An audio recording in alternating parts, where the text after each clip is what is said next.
Pemirsa, saya Vera Bahaswan akan mengajak Anda berbincang dengan Kepala Staf Angkatan Darat, itu Jenderal TNI Maruli Simanjuntak. Sudah bersama saya di sini. Pak Maruli, apa kabar? Kabar baik. Pak Maruli, yang ingin kita bahas saat ini adalah bicara soal geopolitik, Pak. Tantangan Indonesia, dan kalau kita melihat secara global, regional, nasional, itu semua menjadi tantangan yang tentu tidak semakin mudah bagi TNI, khususnya kita bicara TNI Angkatan Darat gitu. Nah, bagaimana Bapak sendiri sebagai Kasat melihat ataupun juga membaca tantangan geopolitik saat ini, baik itu eksternal maupun juga internal? Bagaimana melihatnya dan juga menyiapkan TNI AD bersiap dalam segala kondisi ancaman maupun juga tantangan geopolitik ini, Pak? Ya, jadi saya pernah membuat statement bahwa ada respect yang pada seluruh senior-seniornya, terutama di TNI Angkatan Darat ya dulu, karena belum terbentuk angkatan lain, karena melihat bagaimana geografinya Indonesia, bahwa kita sudah menyadari bahwa kita hampir tidak mungkin menjaga border, sehingga karena kita Kepulauan Maritim. Ya, sehingga muncullah pada saat itu pertahanan kita adalah total war, perlawanan rakyat semesta. Ya, itu sampai dengan sekarang masih kita gunakan sebagai dasar dari pertahanan kita. Namun kita juga tidak boleh sampai ada gangguan tingkat menengah ke bawah yang bisa mengacaukan kondisi pertahanan kita. Sehingga pertahanan alutsista yang digunakan oleh Angkatan Laut dan Angkatan Udara juga harus mengiringi itu. Nah, bagaimana konsep total war itu? Sinergi dari setiap matra gitu ya?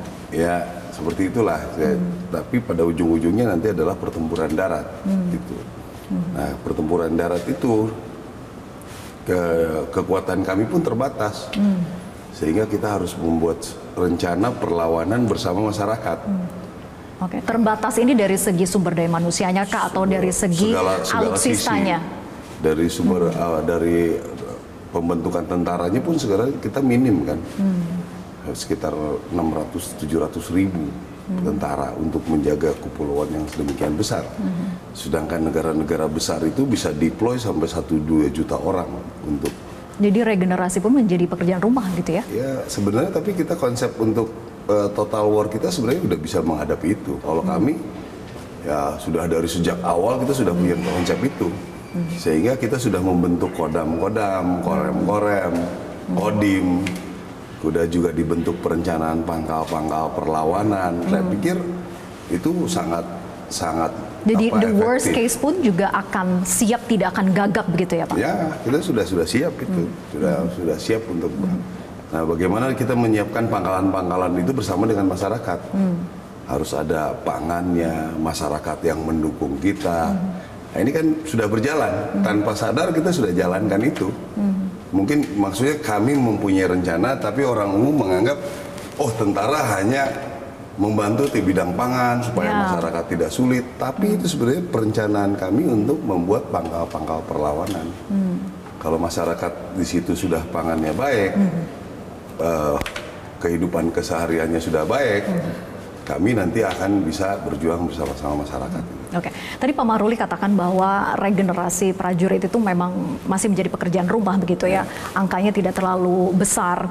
Tapi bagaimana kemudian untuk menghasilkan yang ada saat ini, jumlah yang ada di prajurit saat ini, untuk mencetak mereka siap menghadapi segala macam tantangan yang ada di depan, Pak? Ya, kita kan sudah menyiapkan. Jadi orang-orang teritorial kita hampir seluruhnya setelah dinas sekian tahun ditempur. Jadi dia sedikit banyak dia sudah mengerti apa yang harus mereka lakukan. Nanti suatu saat dia akan berjuang dengan masyarakat. Saya pikir sudah berkelanjutan berpuluh-puluh tahun sampai dengan sekarang. Oke. Jadi tidak ada tentara yang langsung ke teritorial, semua harus merasakan ditempur dulu. Itu. Nanti mungkin kalau negara sudah mampu, ya kita perbesar kekuatannya. Selain soal regenerasi, Pak, yang menjadi PR sekarang juga adalah soal serangan yang ada di internal kawasan kita, yaitu kelompok separatis yang ada di Papua. Terbaru ini adalah pilot dari Selandia Baru kembali menjadi korban, kemudian tewas setelah mengantarkan ada tenaga medis, ada tenaga kesehatan gitu ya, yang kemudian saat ini mengalami trauma. Padahal mereka diantarkan ke distrik Alama itu tujuannya untuk bisa mensetarakan dari sisi pendidikan dan juga kesehatan. Artinya ini menjadi terhambat gitu. Kenapa kemudian yang jadi pertanyaan masyarakat sekarang adalah mengapa seolah eksistensi dari kelompok separatis ini semakin brutal, sementara dari aparat kita seperti tidak bisa berbuat apa-apa, Pak? Ya, memang itu juga perbandingan jumlah kita dengan keluasannya daerah. Nah, sekarang saya tidak tahu nih evaluasinya bagaimana. Apakah pada saat mereka melakukan itu sudah berkoordinasi dengan kita? Mungkin. Tapi mungkin ada koramil, tapi mungkin harus naik heli pindah ininya daerah. Karena banyak kawasan terpencil. Kawasan terpencil. Saya tidak tahu nanti evaluasinya bagaimana yang sekarang. Kita kan sambil berjalan ini sebenarnya secara keseluruhan kalau udah menghadapi separatis, pembelajaran untuk menghadapi separatis yang pernah mengalami kesuksesan itu Indonesia salah satunya.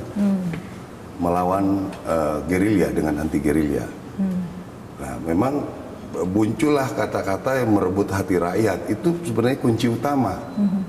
Nah, permasalahannya sekarang tentara seharusnya menjadi membantu pemerintah untuk mengamankan program-program pemerintah. Ya.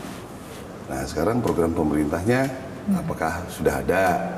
Termasuk soal kesetaraan pendidikan, tadi kesehatan, akses di distrik terpencil. Iya, itu semua. Jadi kalau sudah ada programnya, bersama-sama dengan kita mengerjakannya, ya itu mungkin cara terbaik. Tapi kembali yang saya bilang tadi bahwa operasional di sana bukan kewenangan saya, itu kewenangan dari Mabes TNI.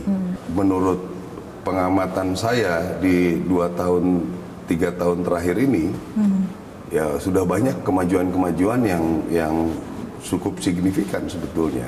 Seperti misalnya sampai dengan bulan Agustus ini hampir tidak ada pos-pos kami yang diserang.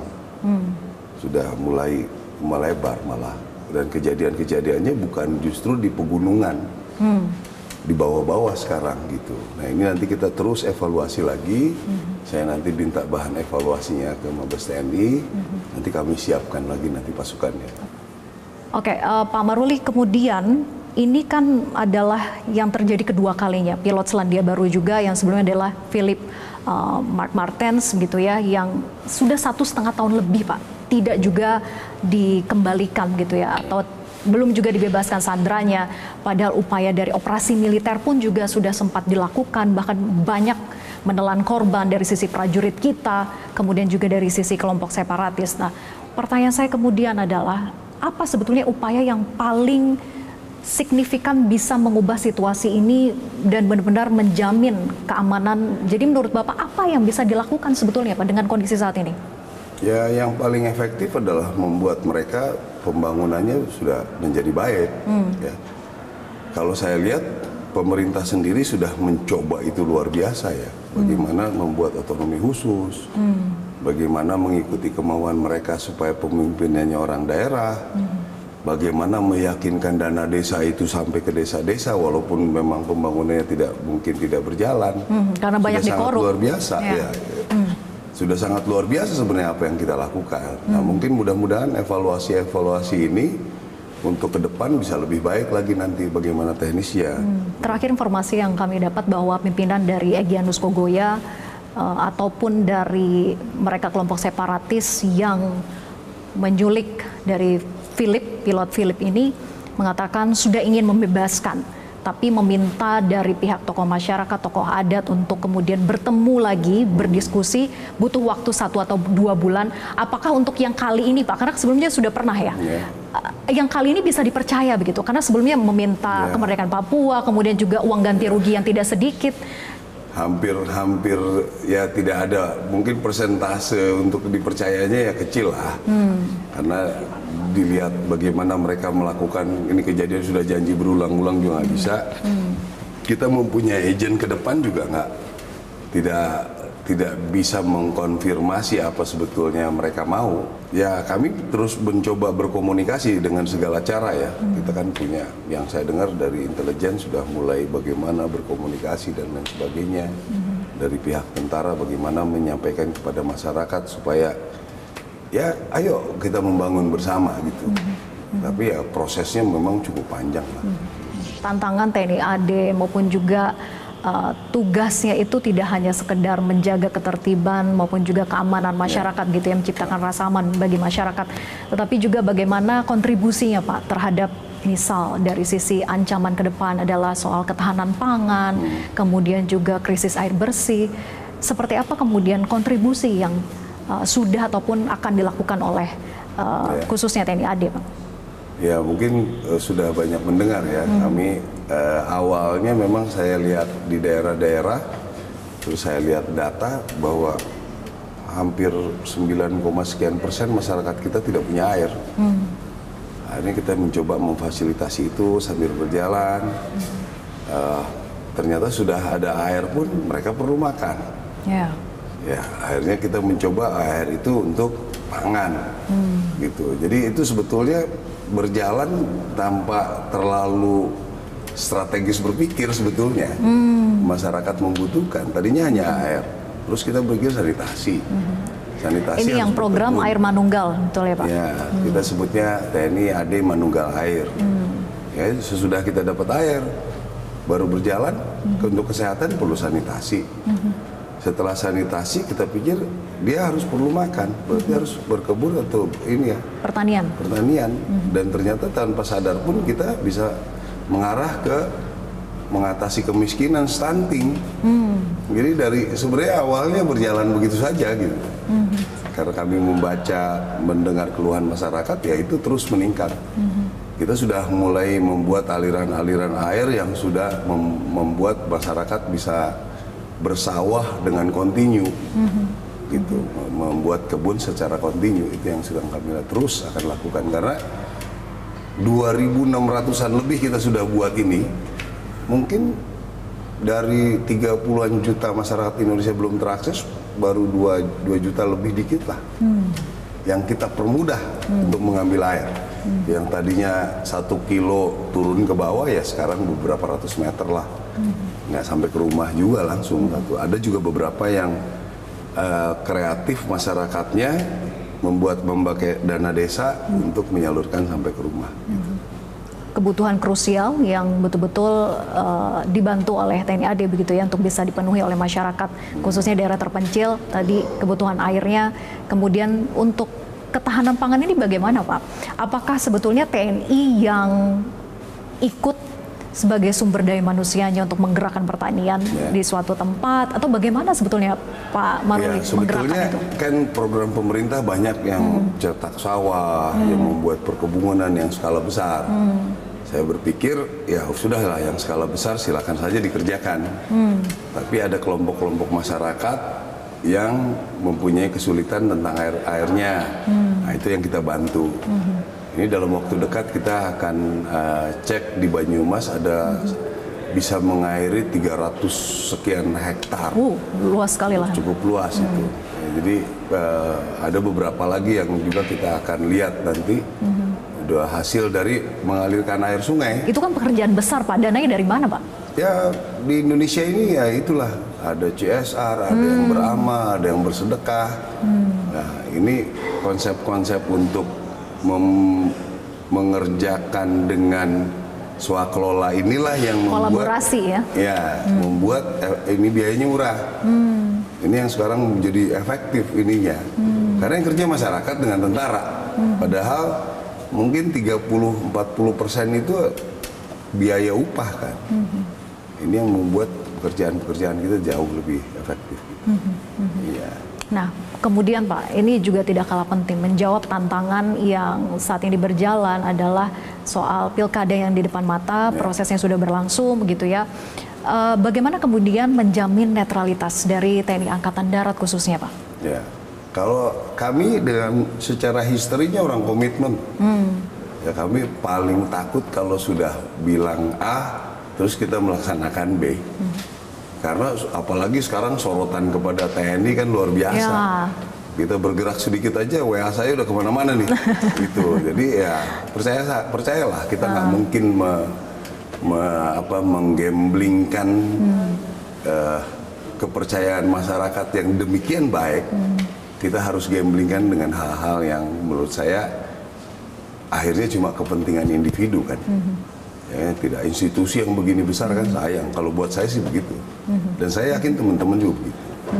Apa pesan kepada prajurit menghadapi pilkada ini selain soal netralitasnya, tapi juga soal bagaimana kemudian pilkada ini betul-betul bisa terjamin soal keamanannya, Pak? Karena gesekan di pilkada itu lebih cenderung punya risiko lebih besar ketimbang dari pilpres gitu ya di daerah tertentu.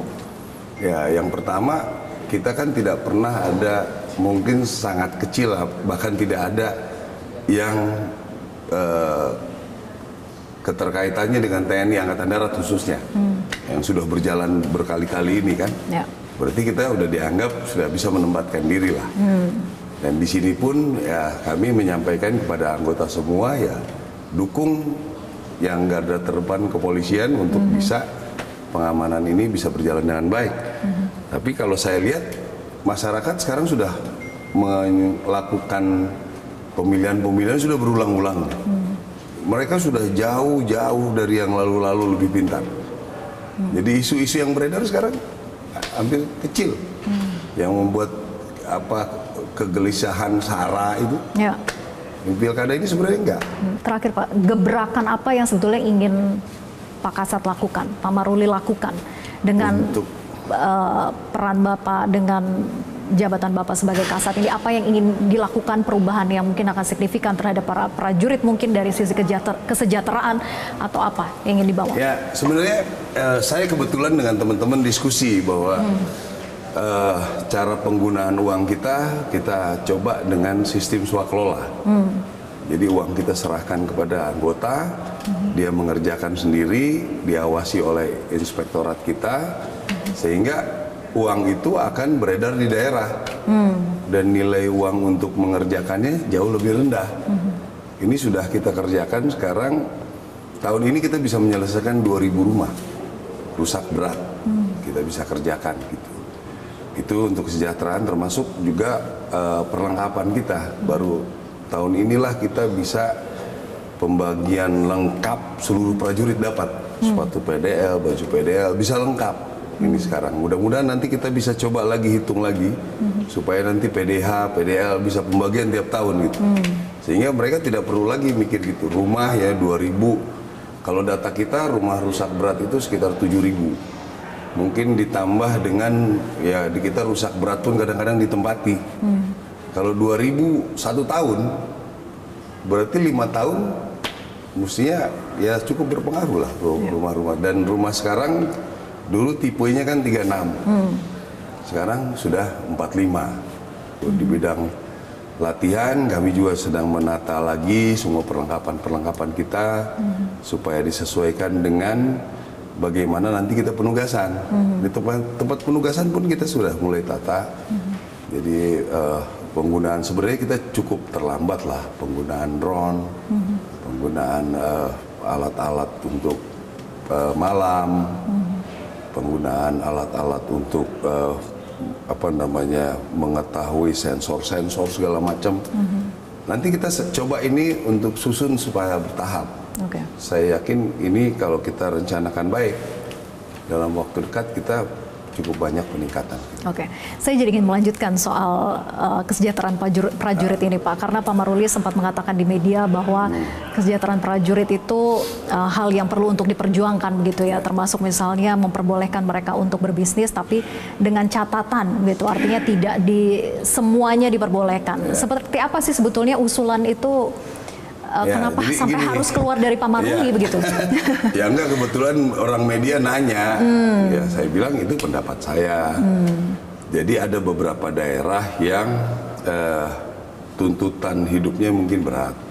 Seperti di Jakarta. Kalau di daerah Jawa Tengah, itu mungkin sudah 2 kali lipat dari UMR. Sehingga tentara itu cukup baik di sana. Kalau di Jakarta, mungkin lebih rendah udah dengan UMR. Nah, kenapa tidak waktu senggangnya dia, sewaktu senggang ya, jangan mengganggu dinas, dia kerjakan. Ya sekarang kan kita takutnya kalau ada apa-apa tiba-tiba dibilang kamu kan nggak boleh. Nah, kalau misalnya diperbolehkan dengan koridor tertentu, ya kenapa tidak? Ya, kalau model kami institusi, kami juga berharap harus ada perusahaan-perusahaan yang kita punya besar sehingga dalam pelaksanaan emergensi kita ada dana. Ya kan orang tidak pernah tahu kalau kita ada bencana bikin dapur lapangan tuh uang dari mana. Ya, kami berpikir keras itu untuk bagaimana menyiapkan. Bukan hanya 100-200 juta kalau kita bikin ada bencana. Mungkin ada BNPB. Ya. Tapi nggak mungkin barang sudah ada di situ pada hari itu. Yang paling parah tuh 2-3 hari pertama kami harus kirim orang itu nggak memerlukan biaya yang cukup besar. Ya, ini hal-hal seperti inilah yang mungkin harus diperjelas. Kita juga harus menjelaskan kepada umum, yang membuat undang-undang juga harus ngerti itulah kondisi kita. Ya, karena ada juga pihak-pihak yang mengkritisi, yang dikhawatirkan adalah kalau berbisnis ya takutnya dalam menyalahgunakan kewenangan gitu ya ataupun jabatannya dan sebagainya. Itu yang sebetulnya yang dikhawatirkan, Pak. Karena ada hukum. Jadi takut kok. Kalau udah dibilang dilaporin orang, yang bereaksi sangat cepat terhadap laporan ya TNI. Selama koridornya jelas, prosedurnya jelas, harusnya tidak ada yang ditakutkan. Tidak ada yang dirugikan, aturannya berjelas. Ya, supaya ya akhirnya orang sembunyi-sembunyi jadi nggak jelas juga jadinya. Jadi gitu itu yang terlihat sekarang, Pak? Lebih baik ya itu. Justru ada yang sembunyi-sembunyi. Makanya kita mau larang juga dia nggak makan, Bapak mau kasih makan anak saya. Kan gitu jawab pertanyaan simpel. Sementara anggaran negara terbatas. Ya terutama yang khususnya yang dari gaji segi pertahanan ya, yang untuk anggota ya. Untuk anggota kalau misalnya rumahnya rusak, terus kita berharap perbaikan dari anggaran sampai kapan? Jadi menurut Pak Maruli bahwa TNI boleh berbisnis itu adalah solusi yang sebetulnya tidak akan memberatkan pemerintah sama sekali. Enggak lah, ada hubungannya pemerintah yang mungkin yang merasa tersaingi, ya wajar namanya bisnis kan nggak ada masalah gitu, tapi batasi saja lah. Kita juga tidak akan mimpi punya tambang. Enggak lah. Kadang-kadang orang mikirnya nanti tentara ngambil tambang. Kalau mau ngambil tambang dari sekarang aja. Jadi udah kami sudah jadi tentara, sudah komit jadi tentara. Kalau dengar-dengar saya ngasih pengarahan, kita jadi tentara sudah, jangan mikir mau kaya. Walaupun dari awalnya saya juga cari kerja dulu.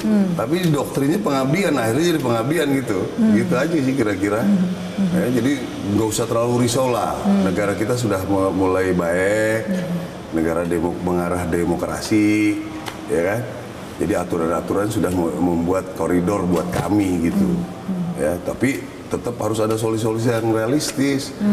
Amerika tuh punya koperasi buat tentara yang tidak dipajak, karena dia tahu bahwa penghasilan tentara itu terbatas. Ya kalau kami mau menyekolahkan anak di Jakarta kan berat. Memang kami juga sedang berusaha yayasan-yayasan ini memberikan subsidi-subsidi, tapi terbatas. Kita pilih dulu yang berprestasi baru dapat. Kasian dong yang menengah-menengah ini kan gitu. Gitulah kira-kira. Oke, terima kasih Pak Maruli atas perbincangannya, luar biasa, semoga bermanfaat bagi kita semua dan memahami betul seperti apa peran Kasat dalam menjawab tantangan ke depan gitu ya. Terima kasih Pak Maruli. Jelajahi cara baru mendapatkan informasi. Download Metro TV Extend sekarang.